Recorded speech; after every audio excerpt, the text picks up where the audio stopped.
Swivl Sessions, interviews with field service entrepreneurs. Get insights and strategies from those who took the leap and risked it all to start their own home service companies.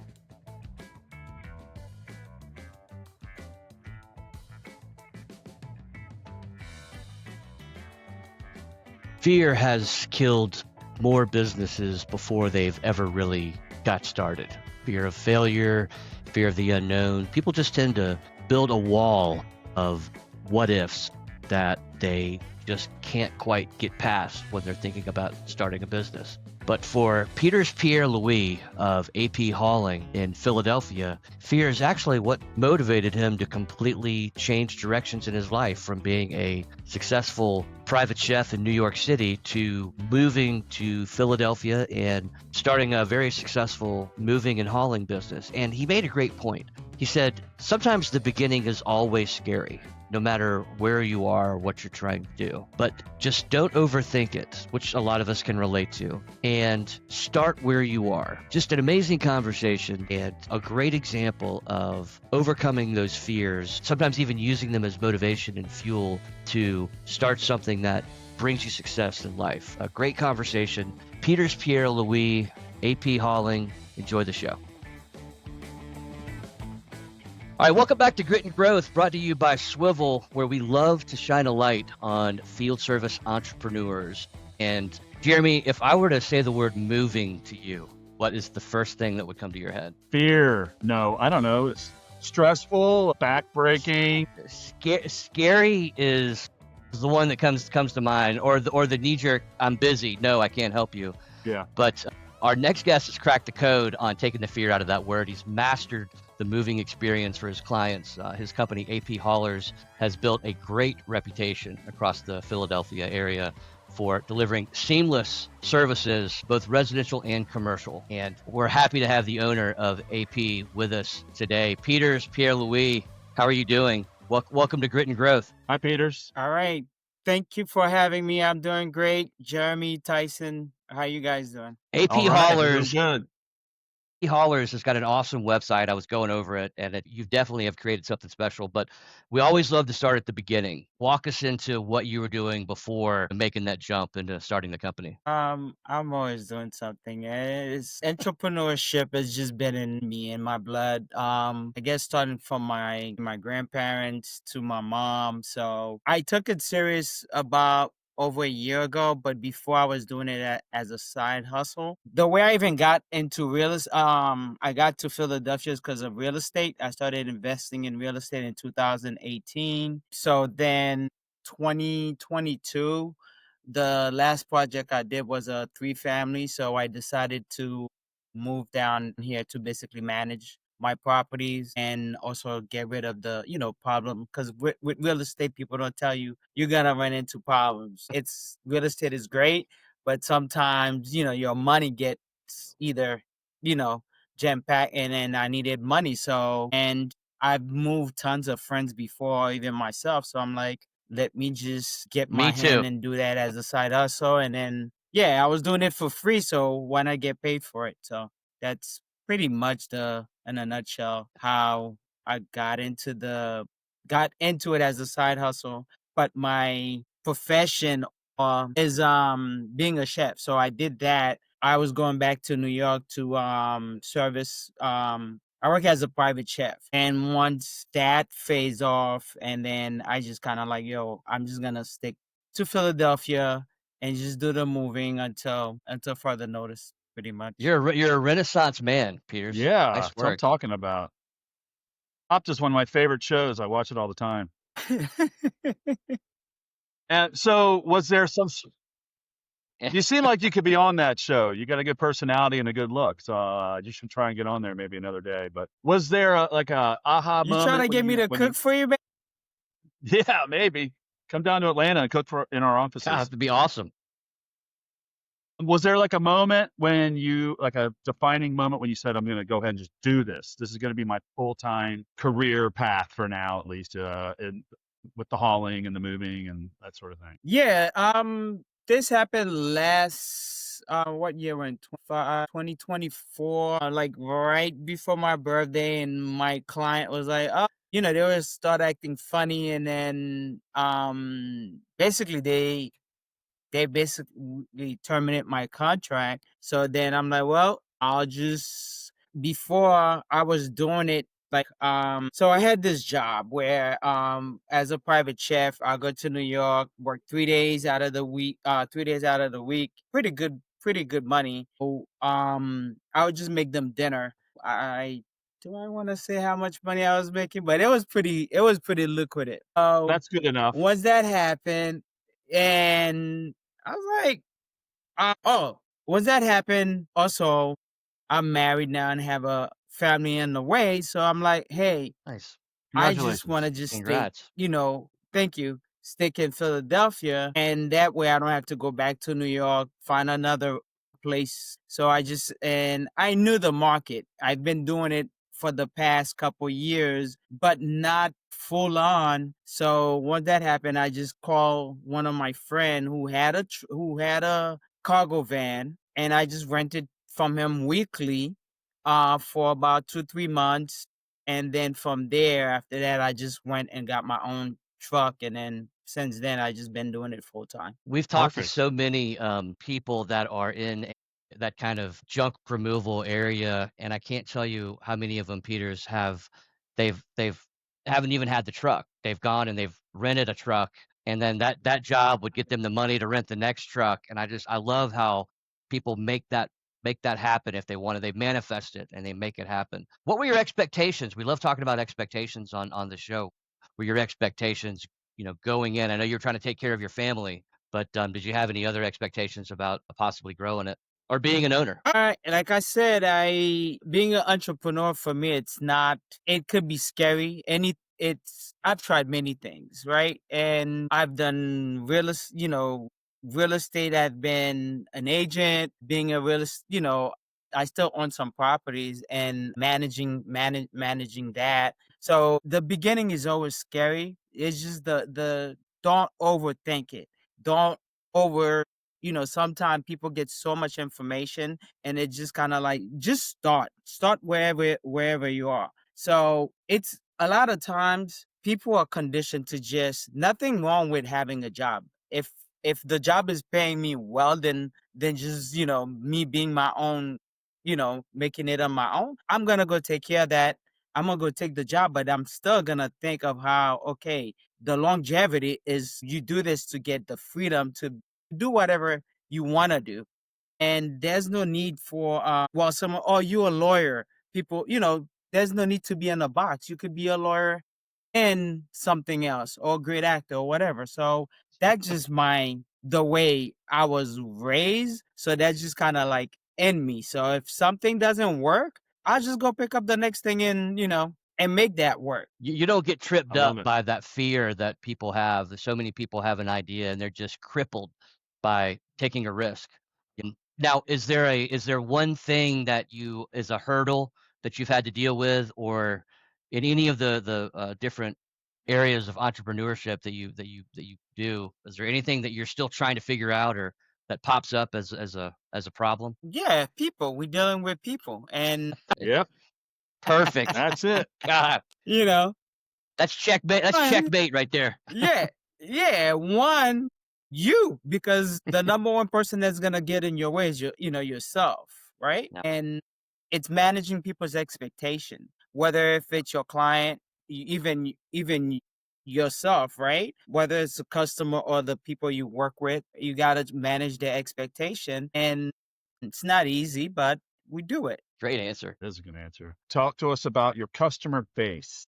Who are your customers? Is it residential? Is there some sort of industrial, commercial aspect you've tapped into? Who are you marketing to? I Who are your mostly people? tap I mostly tap into the residential, because being in the Philly metro, or let's say the Delaware Valley area, so you have a lot of Philadelphia actually has, I don't know what the numbers are, but the homeownership in Philadelphia is very low, right? So that means people are always, people are always on the move, or Yeah. even within the suburban area. So you have a lot of people that's always moving. So it's also a very competitive market. But I don't look at, competitive, because my thing is, my approach is like, whatever is mine, no matter what it is. So there's also you got to have faith, right?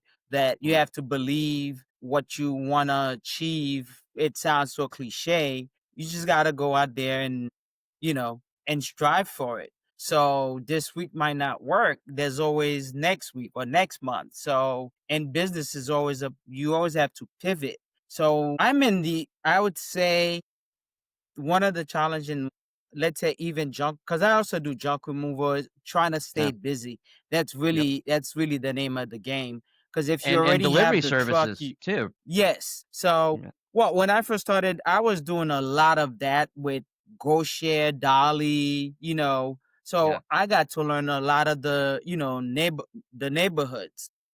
Yeah. At one point I did, because I move in the area. I don't have any family. I didn't have any friends. So I got to find a way to create income. So I did Uber, right? At times, sometime I would do a couple apps. I would do Uber, DoorDash. So, but I got to learn the Yeah. different neighborhoods.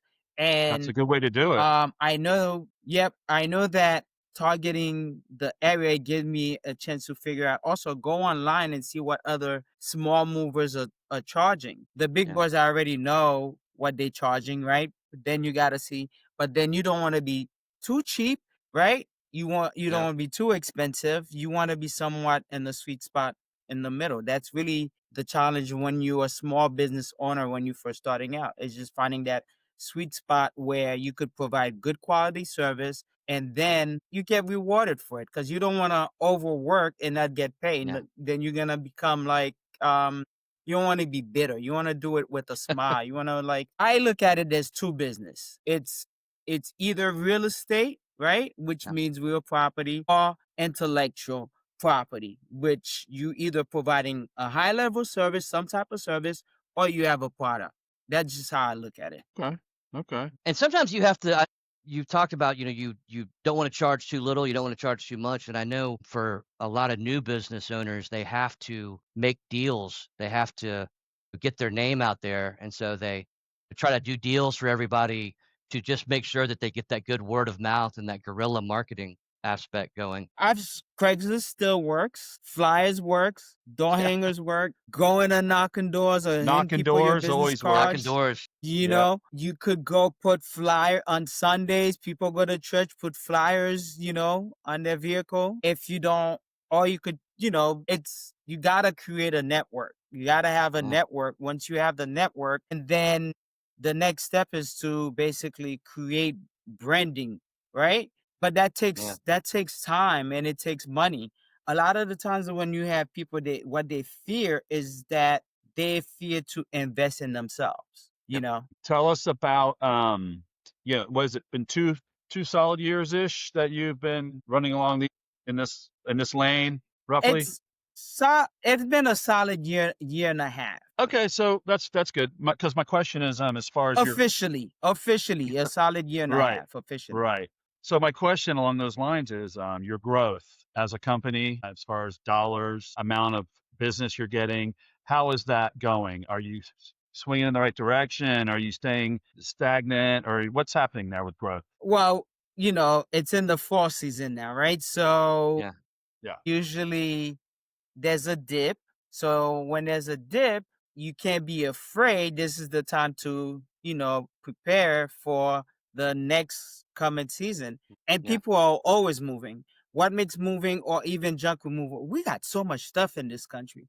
I have Yeah. like a storage of stuff people give me. And so I I'm bet. like, no, I don't want it. I don't want it. I'm like, Yeah. no, where am I going to put it? Right. So we consume a lot. Yes. We So do. Too there's much. always People have people too much giving stuff. too much stuff. And it's always like, back then people used to make stuff last. Now, just because the couch has a little stain, they want to get rid of it Get and rid of it. buy Yeah. a new couch for like. So Jeremy, get me back to the original question again, because I tend to Talking don't talking worry. about growth. We're the You kings answered of. it. Yeah, it was just about growth and about, you're the so many people, I think it's becoming kind of like a new habit people are getting into of lightening their load. They're going through and they're cleaning out things. They're cleaning out closets, they're cleaning out storage spaces. Yes. So don't be too quick to like, I have a truck, let me get another truck. See how you can actually grow your business within the business by probably start reselling stuff that people are Yeah. giving to you, right? Yeah. Great idea. Maybe you could sell, while people are moving, they will need what they need. They need boxes, they need materials. Yep. You could provide that That's right. as another, and then you got to see what other business that you could basically provide at the same time. If you're doing junk removal, maybe this person needs to power wash, right? So Um, it's about it dovetails in all pivot. these different directions. Yeah. Yep. So Was as a for me now, I'm looking to either revamp my website, change my prices, and really start branding and getting more flow in terms of networking with the bigger companies so they can, as they say, what if you're on the shark, as a little fish you will eat. So that's That's true. Well, you're a young company, Peters. We're also a young company, and as a software company, we love hearing about how technology helps these different areas of field service. And how is it helping you with the moving or the junk removal or the delivery service, or do you use a specific way to keep in touch with your clients? honestly, I'm kind of all over the place with that, and I'm kind of still old school. I use pen and paper, but I have several because I have several other generators that I use. I have a team that market for my social media. So when I have a CRM for that, but I'm trying to get to one. There's so many with the thing with technology. There's so many. It's. I don't even think we even tap into that. Like that's just the not even close to how far we can go. But Especially with there's AI so many. coming in so quick now. Yeah. So you got to find a tool that actually, that you feel comfortable you could work with, and then the people, because everything, as I said, it's either you providing a product or a service. So I love your guys' um Swivel. app, and Yeah. yes, because it actually have QuickBook. I mean, technology is really, it's make it a lot easier, and at the same time it also brings a lot of competition. So you just got to be open and, like I said, sharpen your tools and keep finding new ways, especially when you have downtime. You need to make new partnership, because in any business is really about your network, your partnership. That's what's going to Yep. sustain you in terms of having growth and longevity. Absolutely. So as far as to be successful in the work world with all the competition out there that you talked about, you have to have goals set for yourself, right? For your personally. And my question here is about for AP. What kind of goals do you have as far as like 2-year, 5-year type of goals, like long term, short term? Anything that you could talk to about that? Well, I call it happy haulers when I was thinking of a name, which really it's all purpose hauling. And Nice. I'm looking more on, like I said, I love real estate, definitely getting into storage or even dumpster rental. Those a lot of the small, you see the U-Haul, they have those U boxes along Yep. that line. That's a long term for me. As far as short term goals, I mean, I love to make the 500, even breaking the $1 million, revenue mark. Yep. That would be, Yeah. great That's huge. achievement. Absolutely. And that means I gotta, figure it out, or, find ways to figure it out. So I know you said you have a family in the works. Is your wife about to have a child? Oh, we've established that. That's accomplished. Nice. Now, so now that She's 14 months old now. Or she's gonna be awesome. 14 months. Yeah. What's her name? What's her name so we can get her on the podcast? Her name is Umi. Umi. Umi. Beautiful. Yes. We love it. There's actually an Shout out. amazing restaurant here called Umi. We love it. Umi, But is it Japanese? it is. It is. Yes, it is. And it is a top Yeah, that tier. In Some of the best Japanese, that sushi you can means get. ocean. Okay. I never knew that. And Peters, when I say Yep. top tier, it's like it's one of the best restaurants in look it up in Atlanta, Umi. But I know that we talk about exits for a lot of companies, and you're one of those guys that you constantly have something on the fire. Long term, is AP hauling or what the next iteration is? Do you want to hand it off to Umi? Would you, if the money was right, would you want to sell it? What do you? I know I, it's hard to peer I, in that I, crystal ball, but what do you think? the crystal is very clear. I'd sell it and go to the Caribbean, man. I'm Haitian. If I can't go home, Yeah. I love it. I'll be in Belize All over. somewhere. But I do love We couldn't. farming. No, nice. Farming? So yeah, I told you I'm all over the place. I love farming. Is there anything you don't do? Can you farm in the Caribbean? What do you farm down there? I mean, I know you What do you can. mean? Can you farm in the Caribbean? I mean, like, It's is it tropical. sugarcane? It's I don't know. I know you can sugar cane, farm. mango, everything, man. Bananas. Yeah. Where do you think your bananas are coming from? That's Kroger. You're Well, absolutely listen. right. Up here, Publix how's the up weather? here. How's No, the we weather don't in have Philly Publix right in the now? Northeast. What's the weather like in Philly right now? Now it's just a typical fall weather. It's actually pretty pleasant. It's not Nice. cold. It's Nice. windy. It's probably colder in Georgia. I actually 19 years ago, I actually moved to Georgia for 6 months. But I was too much a New Yorker. I couldn't take it. Man, I love that you didn't want to disclose what you're making as a chef going to New York, but I could tell by your facial expression it had to be good. And we love hearing these stories of owners that are not afraid to try anything. That just is an itch that we love to scratch. And you're obviously someone that's kind of mastered that. Before we let you go, and you kind of touched on it earlier, but what are some words of wisdom you would give someone that has an idea, they're thinking about starting a business? What would you leave them with as future entrepreneurs? 1, 2, 3, 4, 5, 6, 7 steps. Just start implementing those, because there's always a lot of stuff you didn't know. Let's say we were carrying. I know you guys have lug, right? One time we were doing this job for lug example, and then people didn't have the stuff in their mattress cover or something like that, right? So it's for lug. It's not. I'm a third party. So then my team member I was working with, he's like complaining something. I'm like, are you blaming me for this? But then what I realized, like, okay, how can we, you're going to make mistakes, and you can't stop beating yourself over it. So it's just kind of like, okay, how can I do this better? That's the number one question you got to ask yourself. How can I be better on a daily basis on everything that I'm doing? So how can I be a better provider or better service provider? Or what is it can I create to basically, we all want money. And at the end of the day is pretty much what service or what problem can I solve? Moving, you basically solving a problem. So it's just kind of like, how can I solve this faster, better for someone else? Well, just take the if I could go to Vegas, and if there was just a single bet on Peters and AP hauling, I would bet the ranch, because I have the utmost confidence that I can't handle that much pressure, man. But Peters, thank you so much for joining us. And for anyone that's in the Philadelphia metropolitan Delaware Valley, I'm sure you kind of move all over the place for what you're doing. But if you're looking for top-notch movers, not just commercial but residential junk removal, you definitely are going to be working with an ace in the field. And you can find their contact information for AP hauling right here on the screen. Peters, put your finger up.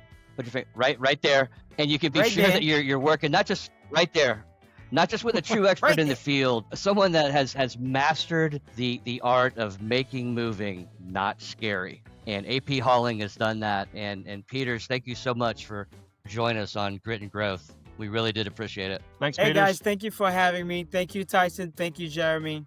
Have a wonderful day. Thanks for listening or watching. Swivl's field service software is everything you need to run your field service business for free. Till next time, check us out at swivl.tech. That's SWIVL.tech.